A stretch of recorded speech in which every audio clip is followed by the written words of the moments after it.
ang dami pong mga opisyal ng gobyerno, lalong-lalo na mga congressman, anak ng mga congressman, yung iba kabit ng mga congressman, ang meron yan. Pag wala na tayo may turo, pogo na lang. Tapos na pogo, last year pa yun. Hindi na uso yun. Hindi ko pinagtatanggol ang mga pogi ni Nama. I am against pogo. Kung nung panahon ni Pangulong Duterte, kasi meron ako nakitang video, inaano nila, tingnan mo si Banat Bay nagbago, ang tanga nyo. Nung panahon ni Pangulong Duterte, controlled ang pogo. Nung panahon ni Pangulong Duterte, pag-usapan po natin itong luxury car. Kasi di umano itong luxury car, pambaya daw sa mga namuno sa mga lumagdang congressman para sa impeachment ni Sara Duterte. Yan daw ang reward, ay yung oportunidad na makakuha, makabili, maka-avail ng luxury car na nahuli ng BOC. Yan ang ating pag-uusapan ngayon. Kasi mga kababayan, meron hong nahuling luxury car. Eto, papanoorin natin ha. Pag-uusapan natin kung ano sistemang nangyayari dito. Naku po, kasi sabi nila, ito daw ay mapupunta dito sa mga leader ng hukbalahap dyan sa Kamara. Sinalakay ang isang warehouse sa Pasay na may mga smuggled umanong luxury vehicle. Naku po, patay tayo dyan. Ferrari at Lamborghini. Ferrari? At kabuuang ba't ganun sinasabi mo? Ferrari? Ano yun? Anong kotse yun? Ferrari? Million pesos. Nasa frontline ng balitang yan, Simon Gualvez. Magkakahilerang luxury vehicles, high-end na mga sports car. Meron pang sasakyang bulletproof. Yan ang naabutan ng Bureau of Customs nang pasukin ng isang warehouse sa Pasay. Naku po. 35 hinihinalang smuggled na luxury vehicles ang naroon. Nagkakahalaga raw yan ng 1.4 billion pesos. Ayon sa BOC, nakita nilang ibinebenta online ang mga luxury cars. Hindi kami papayag na merong tumatakbo sa kalye natin ng mga sasakyan na hindi dumaan sa tamang paraan. Sir, saan po ba pumasok yan?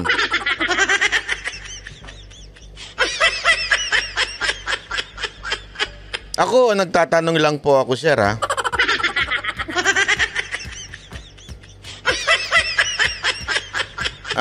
Yan po ba ay nakukay lang sa lupa?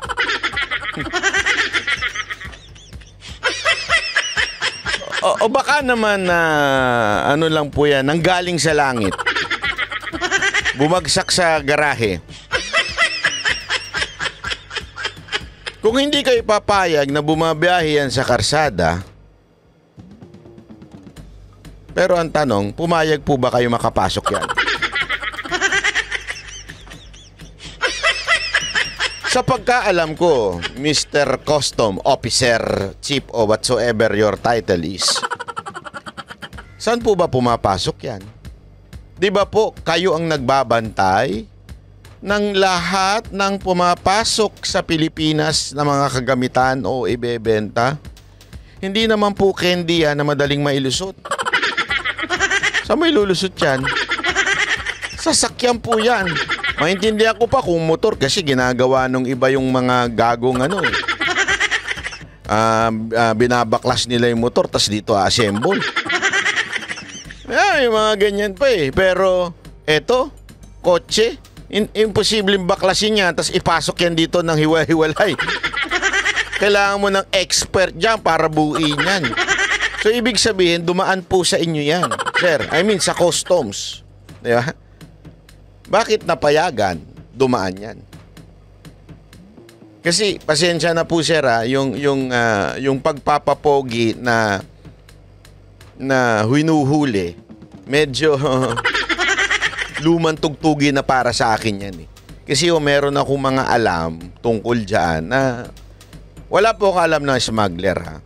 Pero may mga alam po kasi ako na kinikwento sa akin ng iilan nating mga dating naging contact sa custom. Ang sisti niyan, pinalalabas nyo naman din daw.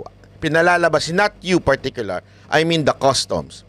Pinalalabas yan, may contact din sila sa loob. Kasi napaka-imposible mong ilabas yan nang hindi dadaan sa Inspeksyon. Kotse po yan, sir. Hindi po yan laruan na pwede mong ibulsa. Kotse po yan. So dadaan po yan at dadaan. Bakit nakakalabas? Kasi ganito nga daw po ang siste. Ito noong mga unang panahon ito hindi ho ito partikular sa kasalukuyang administrasyon. Ang siste daw niyan noon, talagang pinapayagan yan, pinalulusot yan, illegally, tapos dito na lang pinapapelan. Gagawan sila ng papel dito na mas mababa para mas maibenta nila at marehistro nila sa LTO. Yung papel, yun na ho yung dinodoktor. Pero bago ho mapapailan yan, sabi madokumentuhan yan, nailabas na. Diba ho? Kasi parang ang sinasabi nila doon, mas makakamura dahil sa, hindi ko alam kung anong dahilan, kung paano nila ginagawa yun, pero mas makakamura kung nakalabas na at saka mo muna papapilan. Lalagyan ng dokumento. Tapos, minsan pa nga daw, ang siste, sinasadya yung huli na ganyan. Yung hulihan daw na ganyan, yung mga raid na ganyan, ay sinasadya daw di umano. Tapos, pag nakuha na, naposes na uli ng custom, o di ba? Parang ang dating, since hindi naman nila pwedeng wala nang magki-claim, wala nang may-ari. Di ba? Wala nang ganun. So, ang dating, ibebenta nila na mas mababa. Sino ngayon ang nabebentahan? Yung mga may koneksyon dyan sa customs. Yun ang siste noong unang-unang mga panapanahon pa daw nun. So, ipapasok yan ng walang bayad. Kakuntsaba ho yung nagpapasok yung negosyante. Tapos, dito na lang huhulihin, gaganituhin para kunwari, tapos mas mababa na ang ibebenta ngayon sa mga maliliit na maliliit, sa mga congressman particular. Hindi nyo napapansin? Mga congressman ang usual na may ganyang mga luxury car. Hindi ko na lang papangalanan Pero karamihan sa mga nakakabili niyan, mga congressman, di ba? Mga ganyang kalidad ng nasa politiko, paano nila nagagawa yan? Nakakalusot. Di ba? So, hulihin, tapos ibebenta na mas mababa, hindi yung real price niya, para yung tax mababa lang, tapos gano'n na nangyayari. Naglalakaran. Kaya lang, may ibang kwento daw ngayon. Eto, ikinwento lang sa akin na kinikwento ko lang din naman po sa inyo. Hindi ko sinasabing ito daw ang totoong nangyari. Ito po ay isang kwento lamang po. Kaya nga, dapat bantayan natin. Bakit kanyo? Ang punto ko dito, bantayan natin. Mantakin nyo this is not the first time na nagkaroon ng luxury car na nahuli. Di ba? Meron pa nga isang senador, pinuna yung isang luxury car na bumabiyahe, na sabi niya, sobrang mahal nito kanino to? Pinuntahan pa ng custom, chinek pa, may nangyari ba after that? May narinig pa po ba tayo after that? Wala na.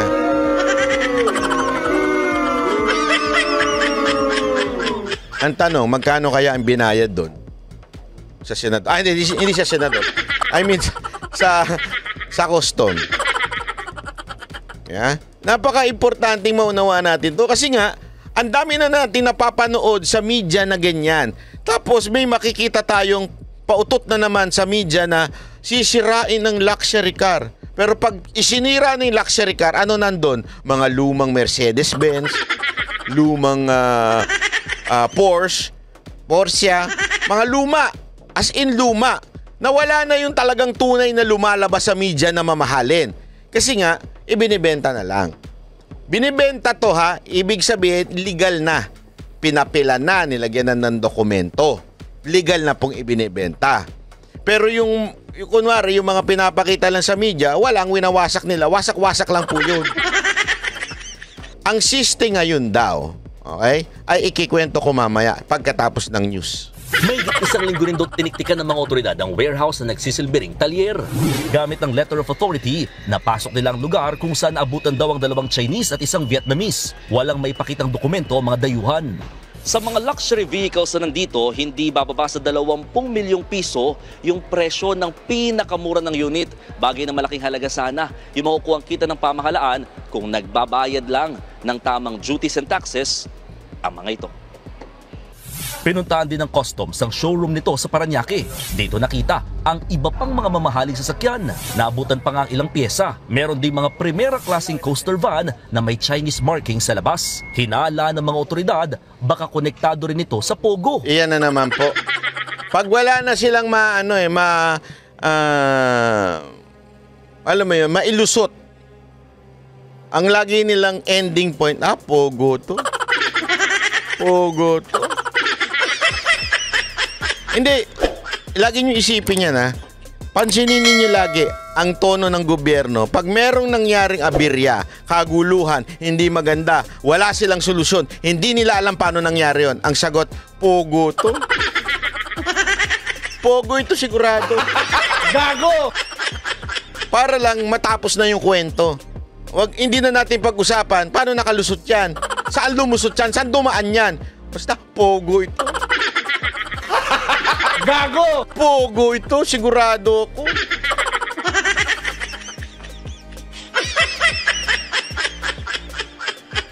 Tanungin ko kayo.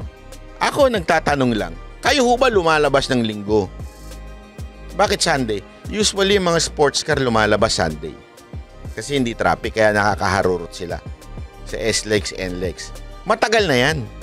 Gawain na yan Makikita mo nga yan na minsan sa BGC muna magtitipon-tipon yan tapos dediretso sa S-Lex, maglilipad N-Lex. Bakit? Matagal na yun. Pogo po ba yun?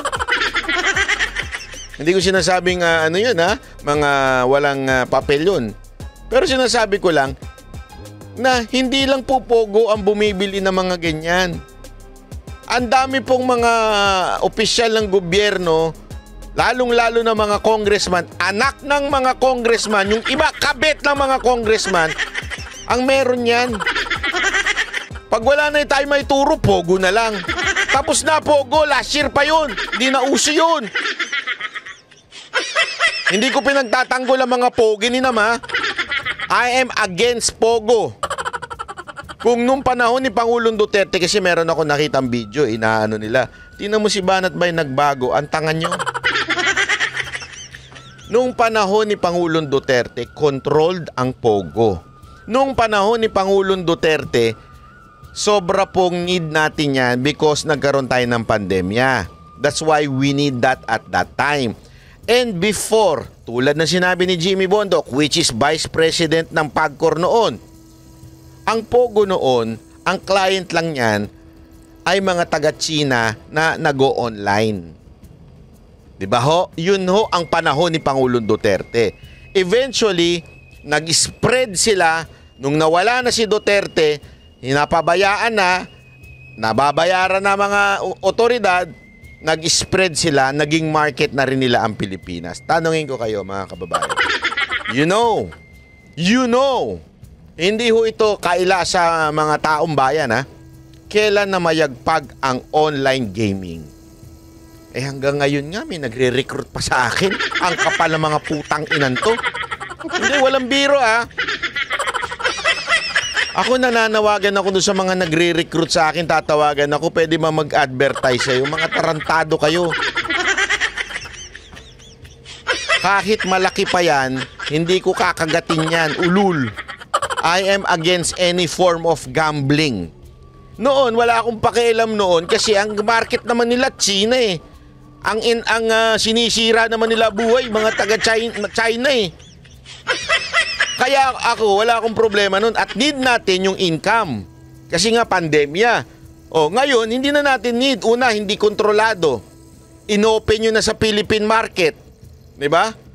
Pati yung mga public official, authority, nababayaran na ngayon. Hindi nyo makontrol yung crime.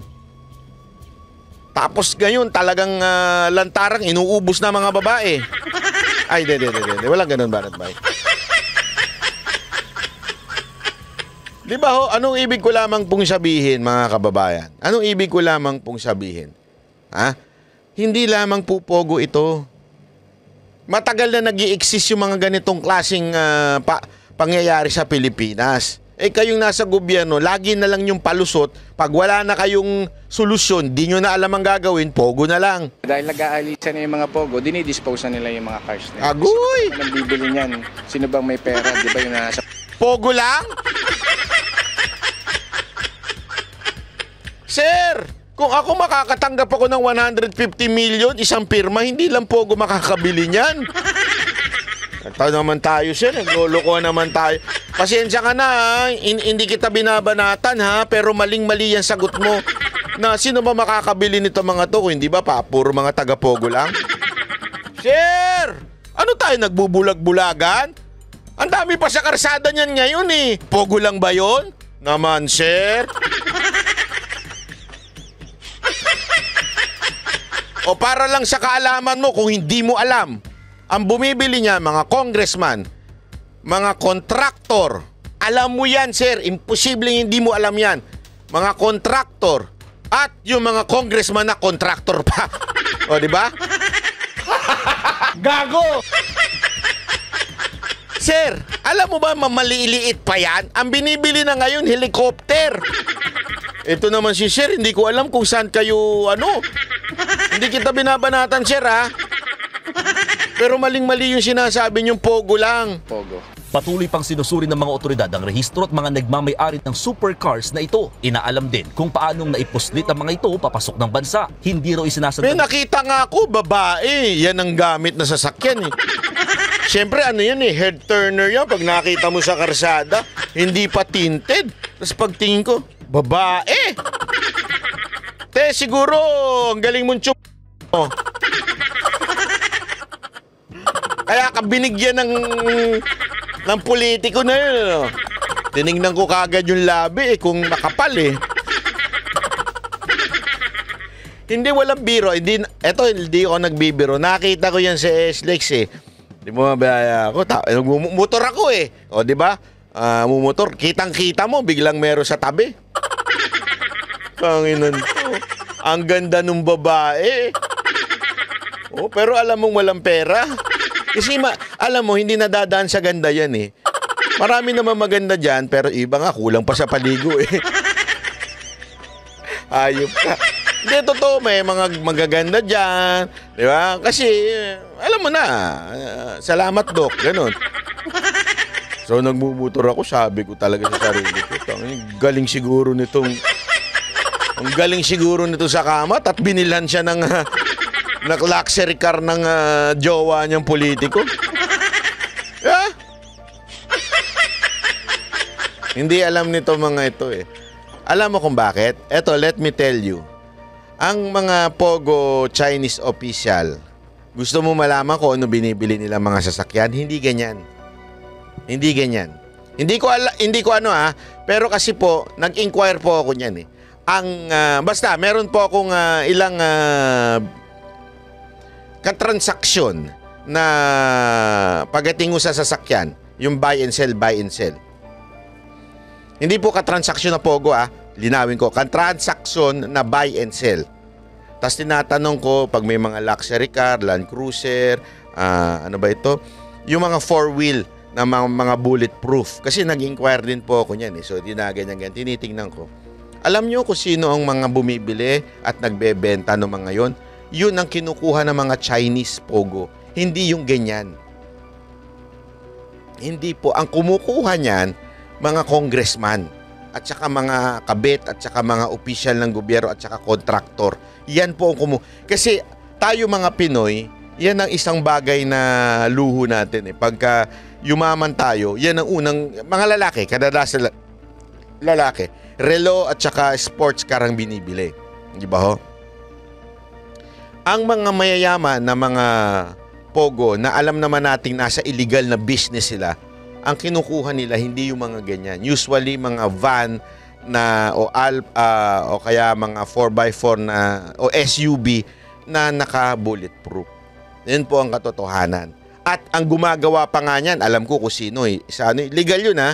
Yung mga kilalang gumagawa ng bulletproof. Tanungin nyo sila, sino ang kadalasan nilang naging client ng mga nakaraan? Usually Chinese. Kasi nag-iingat sila kasi mga illegal nga yung mga ulul. Eh. Kahit sila nagpapatayan sila eh. Yan ang totoo. Bakit ko sinasabi to? Bakit ko kinikwento? Kasi meron ho itong relationship dun sa napag-alaman kong kwento. Ang sisti nga niyan, naghahanap daw, hindi ko na lang sasabihin kung sino yung gago na yun. Alam niyo naman kung sino yung pinakagago dun eh. Naghahanap daw si gago ng ma-award, marireward doon sa mga bata niya na nag-asikaso ng pagpirma sa impeachment ni VP Sara Duterte. Di umano, allegedly. Di ba? So, para ma-rewardan daw, may inutusan siyang ahensya. Hindi ko na lang sasabihin sa inyo kung sino yung ahensya na yun, ha? Ayoko sabihin. May inutusan daw siyang ahensya. Maghanap kayo ng luxury car. Ha? Hulihin ninyo. Tapos, siyempre, nahuli na yan. I-dokumentohan natin, papila natin. Tapos, ibenta natin ng mababa doon sa mga bata ko. Yun ang kwento sa akin. Oh, sabi sa akin na, before pa ito lumabas tong news na ito, may nagkwento na sa akin. Kasi may mga tinanong ako dyan eh. Kasi nakikita ko sa social media yung mga sports car, mga binibiling bago. So may nagtanong-tanong ako. Nung napag-alaman ko, tapos bigla napanood ko ito, sabi ko, it's a coincidence. parang sabi ko, may relationship ata itong nangyayaring ganire. Para bagang totoo yung kwento sa akin. Di ba? Although, syempre, I cannot prove it dahil malay ko kung saan nila dadalhin yan. Pero if you would look at facts, what is happening in the media, what is happening in our society, parang tama di ba? Tingnan mo, ang dami niyan pansinin ninyo, walang mangyayari after that. Sigurado ko, ano ko yung ano ko.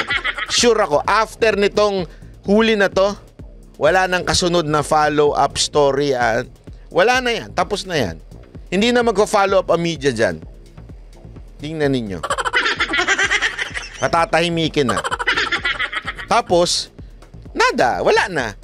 Kasi hindi nga ito yung unang pagkakataon. Ginagawa talaga to daw noon. Ginagawa na ito noon. Na hindi alam ewan ko kung alam ng mga presidente ng mga nakaraan, pero ginagawa na daw yan yung ang dami-daming huli, tapos wala namang nangyayari. Kasi saan nila dadalhin yan? Anuhin ko kayo. Tapos, eventually, i-dispose yan by selling it in a lower price. I am not saying illegal na ibinibigay dun sa mga congressman, ha? Ang dinig ko, gagawin pa rin nilang legal. Kasi nga, paano nila papapilan sa LTO kung hindi legal yun? Pero na-magic na, nababaan na yung presyo. Hindi na yung totoong presyo na supposedly sa market. Kasi kung ito, ibebenta mo sa market ito, na dumaan sa tama at totoong proseso, maniwala kay sa akin, kulang-kulang ang 50 million sa ganito. Ngayon, para maibaba nila 20 million, 25 million. Ganito ang prosesong ginagawa.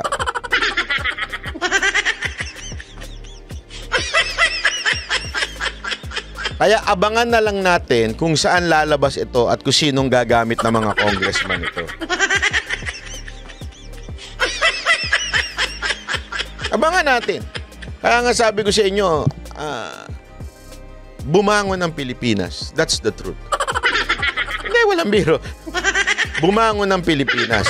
Hindi lang tayo kasama, sila lang. Gago! Maraming bumangon sa Pilipinas, pero sila lang. Yung mga opisyal lang ng gobyerno, yung mga congressman lang. Gago! Tayo, hindi tayo kasali. Kasi hindi nyo naman tinanong eh. Kayo rin naman ng tanga eh. Yung mga bumoto ha. Ako hindi ako bumoto kaya hindi ko talaga tatanong. Alam ko naman budol eh. Pero kayo mga nagpabudol, tinanong nyo ba? Nung sinabi nilang babangon ang Pilipinas. Tinanong nyo ba sino sa Pilipinas? Saan sa Pilipinas? Baka kayo lang. Baka nasa Congress lang. Tinanong nyo ba? Hindi. O edi kasalanan nyo. Diba? Yan ang totoo. Kasalanan niyo, hindi nyo tinanong. investigasyon na posibleng may mga kasabwat na mga taga-customs. Wala po tayong sinisino dyan. We will file cases against them. Binigyan ng 15 araw ang mga may-ari ng luxury vehicles na magpakita na meron silang mga legal na dokumentong nakapagbayad nga ng karampatang duty sa taxes bago ito kumpiskahin ng Bureau of Customs. Nagbabalita mula sa Frontline, Mon Gua. Oh, ha? Tapos nung sinabi bang mumura ang bigas, tinanong nyo ba kung ano ang magmumura, yung bigas ba o yung taong bibili ng bigas? Di nyo tinanong yun eh. Ang ibig pala sabihin na mumura ang bigas, ibig sabihin mamumura mo ang bigas. Sa sobrang mahal, mamumura mo. Hindi naman kasi kayo nagtanong. Ang hirap sa inyo, nadaan kayo ni Andrew sa kasisigaw. Bagong Pilipinas ba? O, di kayo nagtanong, ano ba yung bagong Pilipinas? Maganda ba yan o pangit? Hindi, di ba o? Yan ang hirap sa ating mga Pilipino eh. Sisisihin nyo yung nasa gobyerno. Hindi naman sila... Hindi naman tama naman yung sinabi nila. Bagong Pilipinas. Wala naman sinabing maunlad na Pilipinas, sinabi lang naman bagong Pilipinas. Oh, bagong-bago na. 'Di ba? Bagong-bago na mula nung kay Pangulong Duterte, maayos ang peace and order. Oh, maganda ang pamamalakad. Ngayon, bagong Pilipinas na, pangit na lahat.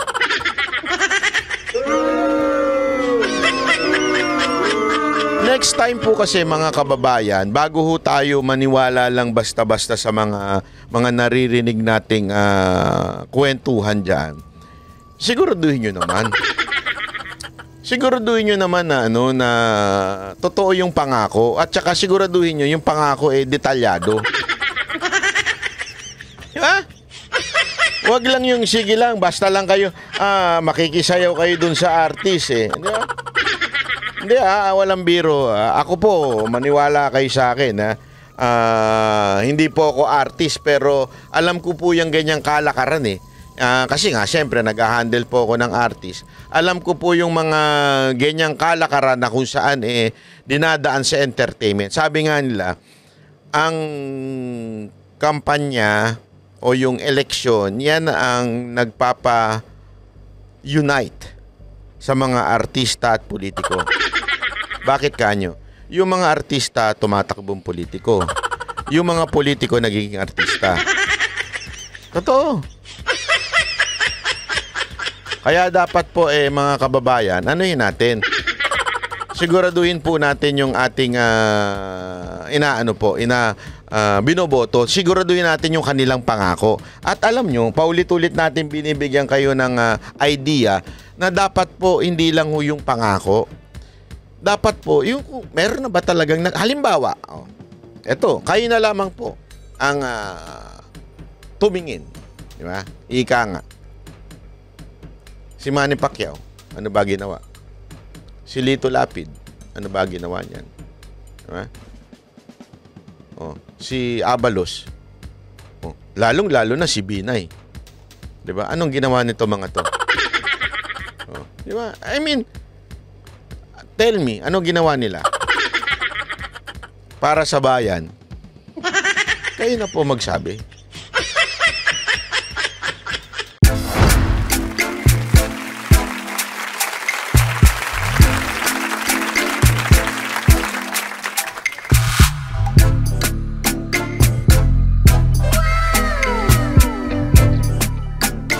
The next performance will start momentarily.